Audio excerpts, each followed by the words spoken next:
So what I have done over here is, in fact, yesterday I had like a couple of dried bits of clay. So I just broke it down into really small pieces and just added it into this bucket of water. I filled it about quarter water bucket. I mean, this is just a very small quantity of clay. It's not a lot, and I think it's been about 24. Yeah, it's been more than 24 hours actually. And you can see that the clay has actually settled down at the bottom. In fact, the water on the top is almost clear. It's almost clear. You see that? The water is almost clear and the clay has actually settled down over here. You see that? And I'm not disturbing it too much, because what will happen is then the powder is going to start mixing with the water and ends up giving a very well, I might end up losing out on the clay. So I don't want to do that, which is why I will probably rest it in this manner and slowly start discarding the water from the top. I'll probably start doing that. I'll just give it about maybe another 30 minutes or so that all of those little particles which just got mixed now settles at the base, and then I'll probably take a small mug or a cup or something and just start discarding the water slowly. So if you see, it's actually been another 30 minutes, and now I think all of that clay, you can completely distinguish the line now. You see that? Here. So what I'll do is I'll just take a little mug here that I have. It's transparent, so you'll be able to at least see. Gently I'll start scooping the water from top, and you'll see that there's just a little bit of a discoloration, but otherwise the water is pretty clear. There's no real clay inside it. So I'm just pouring the water in a different container so that I can just dispose it off later. Be very slow while doing this, because the idea is not to disturb the clay at the base.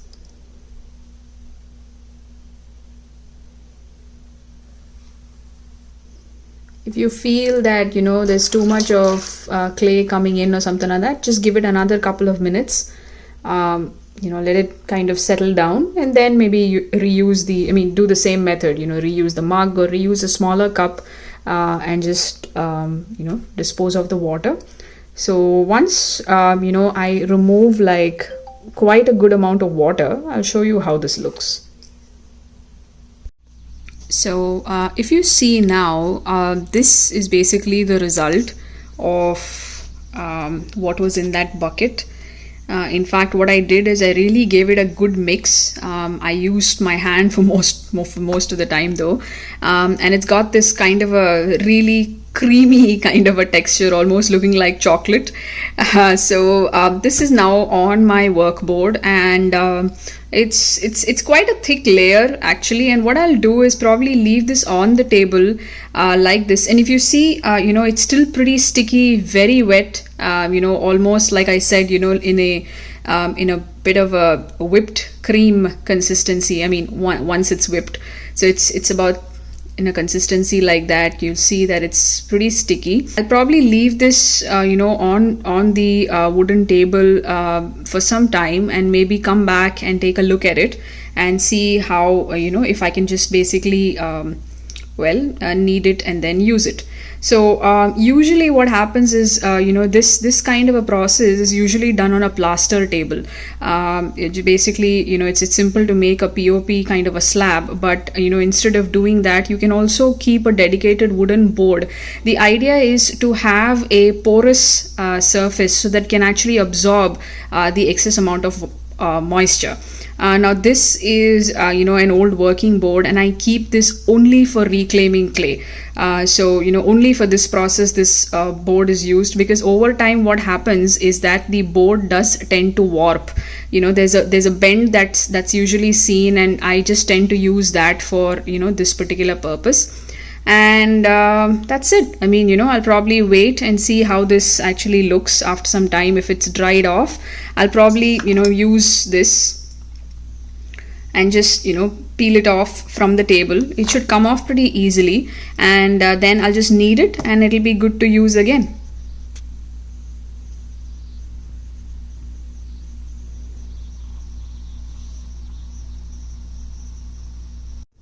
So if you see, you can see that the clay still has a little bit of moisture, but a lot of it is actually dried out, and you can clearly make out that the wooden board has actually absorbed a lot of the water.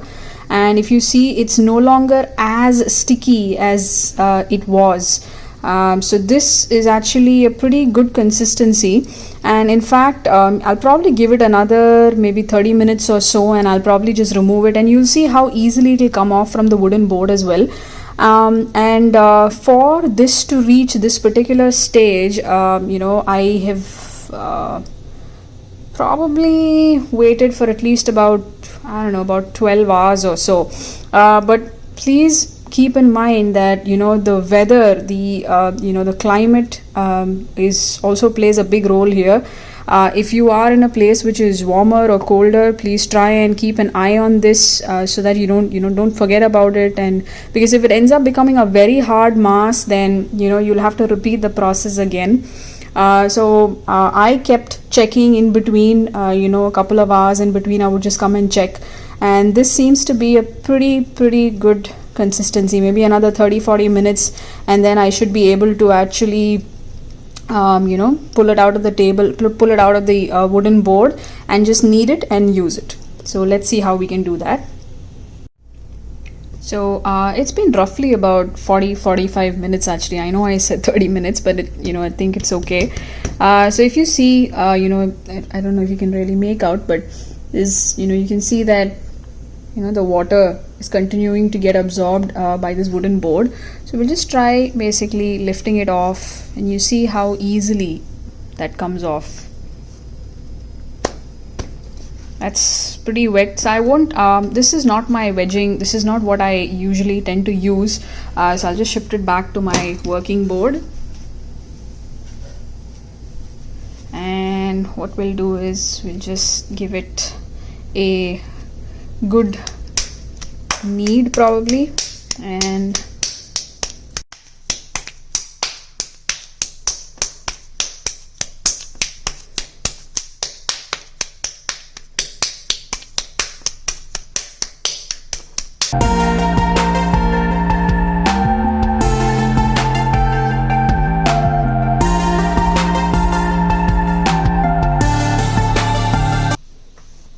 so if you see, what I'm actually doing is you'll see these layers that are getting formed. So I think I've already shown this process where you just basically hold it at the tip like this and use your hands and make sure that the clay doesn't kind of spread out like this. So that's why you're controlling it using your your palm. Press, but let it not go like don't press it too much. You don't want this portion to just protrude way too much. And then pull it up again, so this kind of rests on this a bit, and then gently press it up again, lift, press, lift, press, lift, press, lift, press, lift, press, and lift. So you'll slowly see that the clay is kind of winding in this manner. So whatever air pockets that you might have will actually just pop from here. So it's as simple as that, and it's again, we do this a couple of times, keep repeating this a couple of more times, and then your clay is absolutely ready to be used for making your earrings, jhumkas, pendants, anything you want. So I really hope you found this video useful, everyone. If yes, then please don't forget to like the video, and if you've already not subscribed to the channel, please do subscribe, and I'll see you next time. Bye.